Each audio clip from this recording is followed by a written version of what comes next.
The Voice in the Wind. There was a small village nestled in the hills, where the wind whistled through the trees and the people lived simple lives. One day, a strange voice started to whisper in the wind, speaking to a young girl named Adele.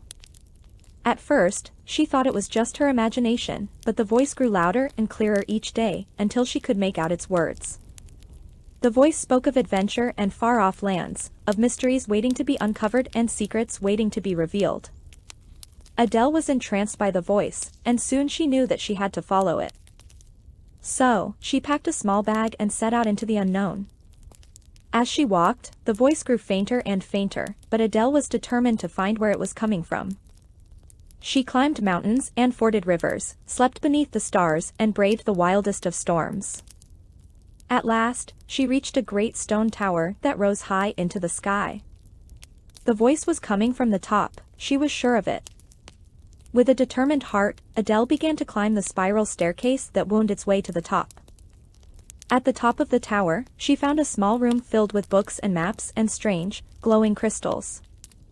And in the center of the room, there was a figure shrouded in shadows. The voice was coming from the figure, she could hear it clearly now. "Welcome, Adele," the figure said, stepping into the light. "I have been waiting for you." The figure was an ancient wizard, who had been trapped in the tower for centuries.